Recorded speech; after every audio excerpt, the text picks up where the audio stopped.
They're in prison right now and you don't even know it. The bars aren't made of steel. They're made of your need for approval. Every decision you make, every word you speak, every action you take is filtered through one question. What will they think? Your parents, your friends, your colleagues, your social media followers, even strangers whose names you don't know, have more influence over your life than you do. You've given away your power to everyone else because you never learned the most essential human skill, how to be okay with yourself. And this isn't your fault. From birth, you were trained to seek external validation. Good grades got praise. Bad behavior got punishment. Your worth was always determined by someone else's response. So you learned to perform, to please, to adapt. And now you're an adult, technically free, but actually enslaved by the opinions of people who don't even know the real you. The tragedy isn't that you're in prison. The tragedy is that you're holding the key. But you're too afraid to use it because using it means walking into the unknown territory of being alone with yourself. You know what frightens people more than death itself? Silence. Being left alone with nothing but their own thoughts. I've watched it happen time and time again. Put someone in a room with no phone, no television, no music, no distractions, and within minutes they're climbing the walls. They'll do anything, absolutely anything, to escape themselves. And that right there is the tragedy of our generation. We've become so addicted to noise, so dependent on constant stimulation, that we've lost the ability to be comfortable in our own presence. Think about it. When was the last time you sat down with nothing? No device in your hand, no earphones in your ears, no background noise, nothing, just you. Most people can't remember because they've never done it. Not really. We wake up and immediately grab our phones. We scroll through other people's lives before we've even lived our own day. We fill every quiet moment with something, anything, because the alternative is too terrifying. The alternative is facing ourselves. But here's what nobody tells you. That fear you feel when you're alone, that anxiety that creeps up when there's nothing to distract you. That's not weakness. That's a signal. Your soul is trying to tell you something. It's trying to say, we need to talk. We need to deal with what's really going on inside here. But instead of listening, we turn up the volume. We add more noise. We stay busy. We stay distracted. We stay running. Let me tell you about a man I once knew. Brilliant businessman. Built a company from nothing, employed hundreds of people, made millions on paper. He had everything: success, money, influence, respect. But this man couldn't be alone for 5 minutes. Every waking moment had to be filled. Meetings, phone calls, events, parties, travel. If there was a gap in his schedule, he'd panic. He'd find something, someone, anything to fill it. His wife noticed it first. Said he couldn't even sit through dinner without checking his phone 20 times. Couldn't watch a movie without getting up every 10 minutes. Couldn't take a walk without making calls. One day, his business partner suggested a retreat. Just 3 days in a cabin, no technology, time to think about the future of the company. This man agreed, figured it would be easy. He was wrong. First day, he was restless but managed. Second day, something started happening. Without the distractions, without the noise, thoughts started coming up. Memories he'd been running from. Decisions he'd been avoiding. Questions about his life he'd been too busy to ask. By the third day, he broke. Called his driver, left early, said it was an emergency. But there was no emergency. The emergency was inside him, and he couldn't face it.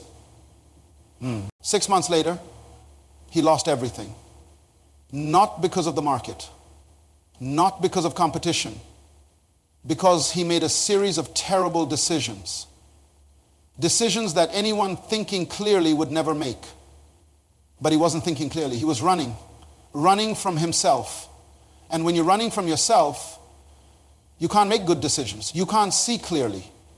You can't hear that voice inside that says, stop, think, this isn't right. Because that voice only speaks in the quiet. and he'd eliminated all quiet from his life. Now, I want you to understand something crucial here. Being alone is not the same as being lonely. Loneliness is a poverty.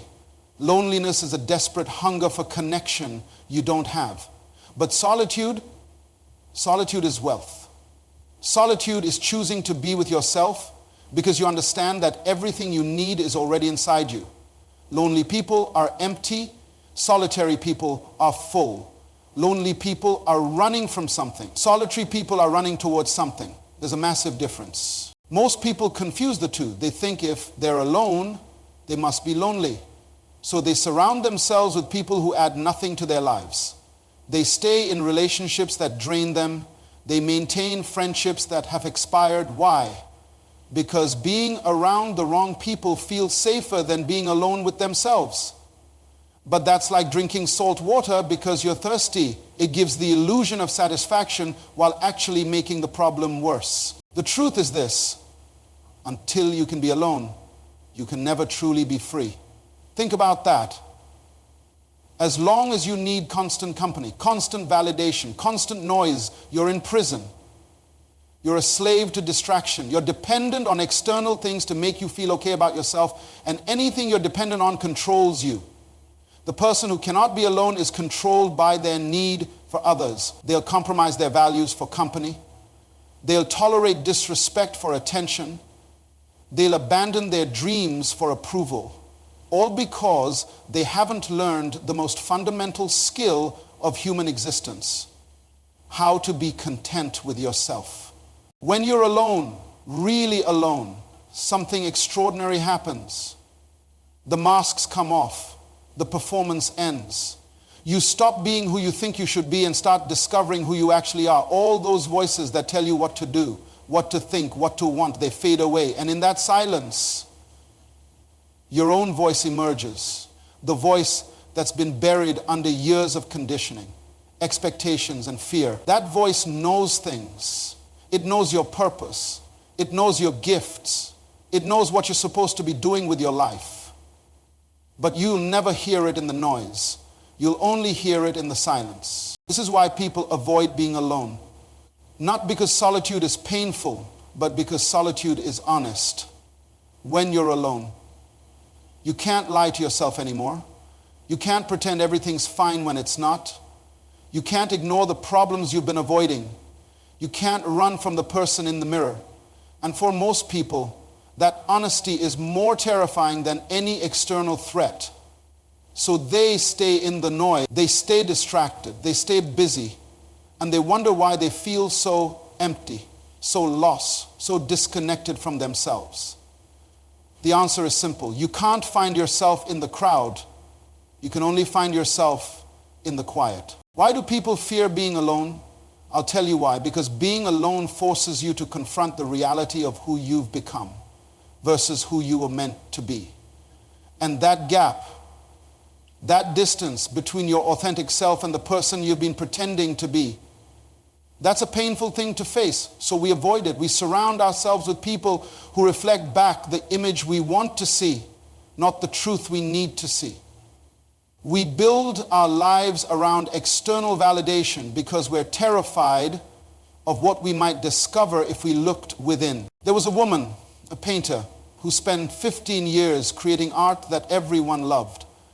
Her work sold well. Critics praised her. Galleries competed for her pieces. But she was miserable. Every painting felt like a lie. Every exhibition felt like a performance. She was creating what the market wanted, what collectors expected, what would maintain her reputation, but none of it was truly hers. None of it came from that deep place inside where real art lived. She knew this, but she kept going because stopping meant facing a terrifying question. If I'm not this successful artist everyone knows, then who am I? One winter, she had a breakdown. Not the dramatic kind, the quiet kind. She simply couldn't paint anymore. Couldn't force herself to create another piece that meant nothing to her. So she did something radical. She canceled her exhibitions, stopped taking commissions, rented a small cottage in the mountains, and disappeared. Her agent thought she'd lost her mind. Her colleagues said she was throwing away her career. Her family worried she was having some kind of crisis. And maybe she was. But sometimes a crisis is exactly what you need. For 3 months, she lived alone, no visitors, no phone calls, no internet, just her, the silence, and a blank canvas. The first few weeks were torture. She'd sit in front of that canvas and nothing would come. Her mind was so cluttered with other people's opinions, market trends, and fear of failure that her own voice was buried. She'd start to paint, then stop. Hearing her old teacher's criticism in her head, she'd try a different approach. Then freeze. Imagining what collectors would think. Every stroke was filtered through someone else's judgment. But slowly, something began to shift. In the absence of all those external voices, a different voice started emerging. A quiet voice. A voice she hadn't heard since she was a child. Before anyone told her what art should be. And this voice had something to say. It had visions that didn't fit any trend. Ideas that weren't marketable. Colors that broke all the rules. And for the first time in 15 years, she listened. She started painting, not for galleries or critics or buyers, but for herself. She painted what made her curious, what moved her, what felt true even if it made no sense. What came out was unlike anything she had ever created. Raw, strange, powerful work that defied categorization. Work that would probably never sell. Work that her old colleagues would likely hate. But it was hers. Completely. Authentically hers. And in creating it, she found something more valuable than any career success. She found herself. The person she was before the world told her who to be. The artist she was meant to become. Before fear made her compromise. When she finally emerged from that cottage, she wasn't the same person who went in. She returned to the city, showed her new work, and exactly what she expected happened. Her old buyers didn't understand it. Critics were confused. Some people hated it. But something else happened too. New people connected with it. People who saw in her work the same authenticity they were searching for in their own lives. Her career didn't die. It transformed. She made less money, but infinitely more impact, because now she was creating from truth, not from fear. This is what solitude does. It strips away everything false and leaves only what's real. Your authentic self doesn't emerge in the spotlight. It doesn't reveal itself in the crowd. It only comes out when everyone else is gone and you're forced to be honest about who you actually are, not who you've been performing to be. And here's the thing. That authentic self is always different from what you've been showing the world. Always. Because we all wear masks. We all perform. We all adapt ourselves to fit in, to be accepted, to avoid rejection. That's not weakness. That's survival. But survival and thriving are not the same thing. You want to know the difference between people who live powerful lives and people who just survive? People who thrive have found themselves in the solitude. They've done the work of sitting alone, facing themselves, discovering what's real underneath all the conditioning. They know who they are when nobody's watching. They know what they value when there's no one to impress.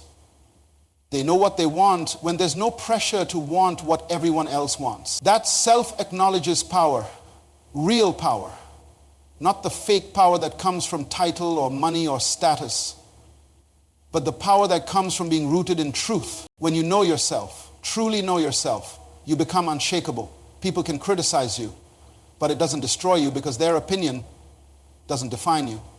You can lose things, relationships, opportunities, and you'll be okay because your worth isn't tied to external circumstances. You can walk away from things that don't serve you because you're not desperate for validation. You can stand alone if necessary because being alone doesn't threaten you. That's freedom. That's strength. And it only comes from spending time with yourself in the quiet, discovering who you are when you strip away everything you think you're supposed to be. The greatest leaders in history understood this.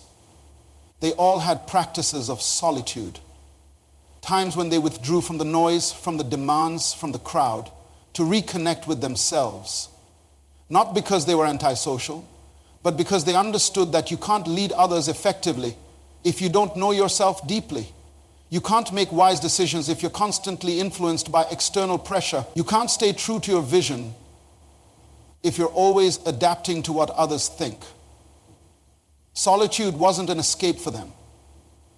It was the foundation of their power. You want to know where real wealth exists? Not in your bank account, not in your positions, not in your title or your reputation. Real wealth exists inside you. And until you build that inner kingdom, until you create a place of peace and power within yourself, everything external will always feel empty. You can have all the money in the world and still be bankrupt. You can have all the success and still feel like a failure. Because external wealth without internal wealth is just decoration on an empty house. Most people spend their entire lives trying to build something outside themselves while their inner world remains undeveloped. Chaotic, unstable, they chase achievement after achievement, thinking the next goal will finally make them feel complete, but it never does. Because completion doesn't come from accumulation. It comes from cultivation. You have to cultivate yourself. You have to build something inside that's so strong, so rich, so abundant, that you don't need the outside world to validate you. There's an old story about a fisherman who lived in a small coastal village. Every morning he'd go out in his boat, catch enough fish to feed his family, and sell a few at the market, then spend the rest of his day playing with his children, talking with his wife, and sitting by the shore watching the sunset. One day, a wealthy businessman from the city came to visit the village. He saw the fisherman returning early and asked, "Why don't you stay out longer and catch more fish?" The fisherman replied, "Why would I do that?" The businessman explained, "You could catch more fish, sell them, save the money, and eventually buy a bigger boat." "And then what?" asked the fisherman. "Then you could hire workers, buy more boats, build a fishing company, and then you could sell the company, make millions, and retire." "And then what would I do?" the fisherman asked. The businessman smiled.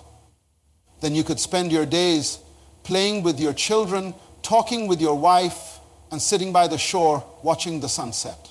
The fisherman looked at him and said, "But that's exactly what I'm doing now." You see, the fisherman had something the businessman didn't have: contentment.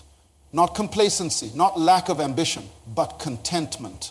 He had built an inner kingdom where he was already rich. He didn't need to spend 40 years chasing something he already possessed. The businessman, despite all his money and success, was still chasing, still believing the next achievement would finally bring the peace the fisherman already had. Now, I'm not telling you not to pursue success. I'm not saying ambition is wrong. What I'm saying is this: build the inner kingdom first. Create wealth inside yourself before you seek it outside yourself. Because if you don't, you'll spend your whole life accumulating things that never satisfy the hunger within. You'll be like a person filling a bucket with holes in it. No matter how much you pour in, it's never enough. Because the real problem isn't the amount you're putting in. It's the foundation you're building on. The prison most people live in isn't made of bars. It's made of need. The need for approval. The need for validation. The need for constant confirmation that you're okay. You're worthy. You're enough. And that need turns you into a slave. You can't speak your truth because you need people to like you. You can't pursue your purpose because you need others to approve of your choices. You can't be yourself because you need to be whoever others expect you to be. That's not living. That's performing. And it's exhausting when you learn to be alone, when you build that inner kingdom. Something miraculous happens. You break free from that prison. You stop needing everyone's approval because you have your own. You stop seeking validation because you validate yourself. You stop performing because you're comfortable being exactly who you are. And paradoxically, when you stop needing people, that's when you start having better relationships. When you stop needing approval, that's when people respect you more. When you stop performing, that's when you become genuinely attractive. Because people can sense desperation. They can feel neediness, and it repels them. But they can also send someone who's complete within themselves. And that draws them in. Your mind can be your greatest ally or your worst enemy. Most people have trained their minds to be tyrants. Constant criticism, endless judgment, relentless comparison. They can't be alone because their own thoughts attack them. Their inner voice sounds like their worst critic, replaying every failure, highlighting every flaw, predicting every disaster. Who wants to be alone with that? But here is what you need to understand. That voice isn't you. That's programming. That's years of accumulated fear, criticism from others, and self-protection mechanisms gone wrong in solitude. You can reprogram that voice. You can train your mind to be your companion instead of your tormentor. You can learn to think thoughts that empower you instead of diminish you. You can develop an inner dialogue that encourages rather than criticizes, that builds up rather than tears down. But this work, this essential work of transforming your relationship with yourself, can only happen in the quiet. It can't happen when you're constantly distracted, constantly busy, constantly running from yourself. And here's something else that happens in solitude. Creativity awakens. Innovation emerges. Breakthrough ideas come. Why? Because creativity doesn't happen in the noise. It happens in the space between thoughts. Every major innovation, every work of genius, every revolutionary idea came from someone who spent significant time alone with their thoughts. Not because being alone makes you creative, but because being alone removes the interference that blocks your natural creativity. Your mind is incredibly powerful, but you'll never access that power if it's constantly processing external noise. Solitude isn't about escaping the world. It's about accessing the depth within you that the world's noise covers up. It's about building something inside that's so valuable, so rich, so complete, that you become magnetic without trying. That's the inner kingdom. And it's waiting for you to build it when you're comfortable being alone. Everything changes. Your relationships transform, not because you love people less, but because you need them less. And that's the secret nobody tells you. The less you need people, the more you can truly love them. Because need corrupts love. When you need someone, you can't see them clearly. You see them through the lens of what they can give you, how they can validate you, what they can do for you. But when you're complete within yourself, when you've built that inner kingdom, you can finally see people for who they actually are. You can love them without agenda, connect with them without desperation, appreciate them without dependence. Think about the relationships in your life right now. How many of them are based on genuine connection and how many are based on need? How many people are you with because you truly want to be with them? And how many are you with because you're afraid to be alone? That's a hard question, but it's a necessary one. Because relationships built on need are weak. They're transactional, they're conditional. The moment your need changes or their ability to meet that need changes, the relationship crumbles.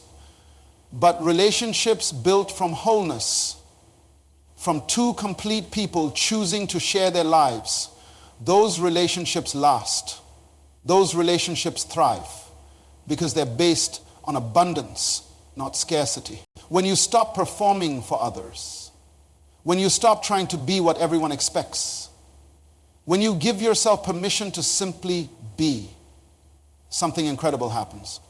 You stop attracting people who want to use you and start attracting people who appreciate the real you. You stop collecting superficial connections and start building meaningful relationships.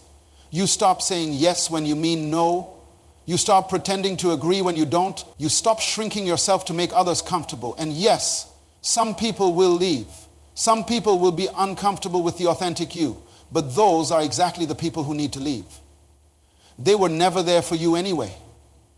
They were there for the version of you that served them. Let me tell you about a teacher named Hassan who lived in a troubled nation. This was a place where speaking truth could cost you everything. Where standing up against corruption meant risking your life. where most people had learned to stay silent, keep their heads down, survive. Hassan was just an ordinary school teacher. Nothing special, no wealth, no power, no influence. But he had something else. He had spent years in solitude, developing his inner world, discovering who he was beyond what society told him to be. And that inner work gave him something rare: courage. One day, the government implemented policies that would harm the children in his community, policies that would deny education to the poorest families. Everyone knew it was wrong, but no one said anything. Too dangerous, too risky, too much to lose. Hassan couldn't stay silent, not because he was brave by nature, but because in his solitude, he had discovered something. He had discovered that his opinion of himself mattered more than anyone else's opinion of him. He had discovered that he had to live with himself every day.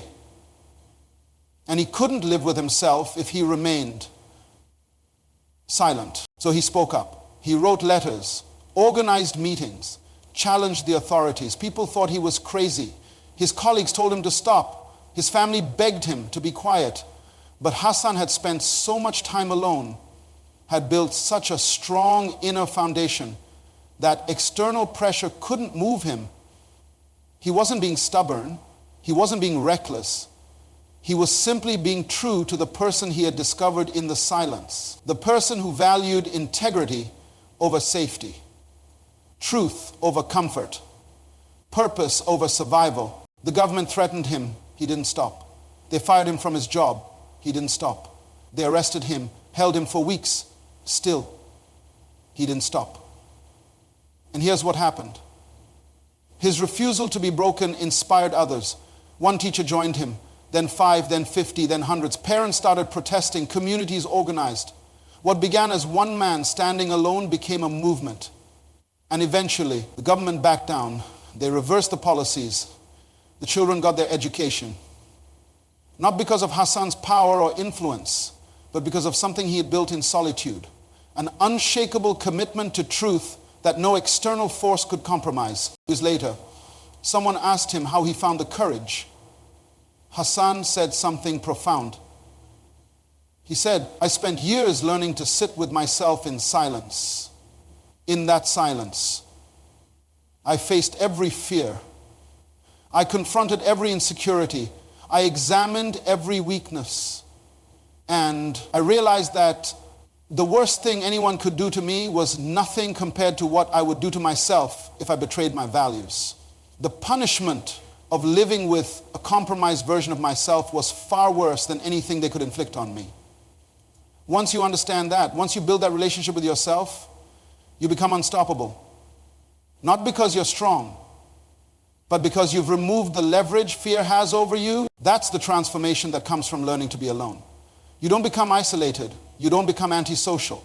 You don't stop caring about others. You become someone who can stand when everyone else sits down.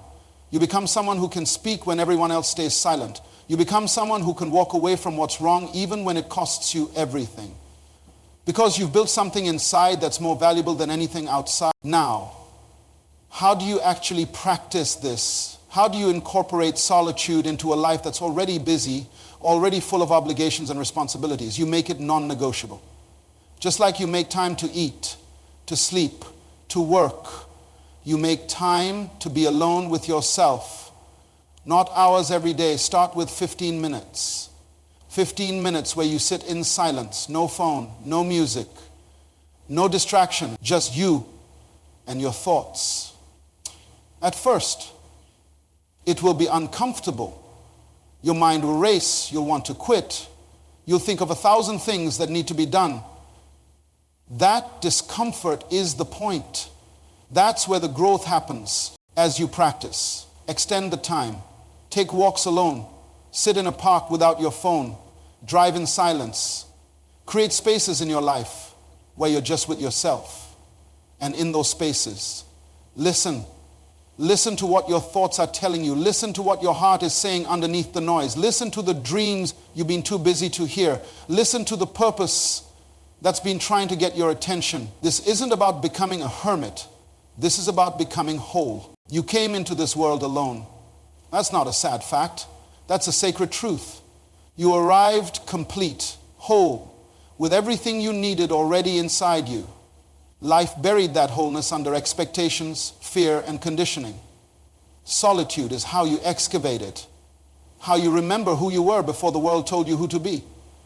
The strength for your purpose, the power for your destiny, the courage for your calling. It all lives in that sacred space where you meet yourself without pretense, without performance, without fear. Learn to be alone. Not because people aren't important, but because you are. And until you discover that, really discover that, you'll never be free.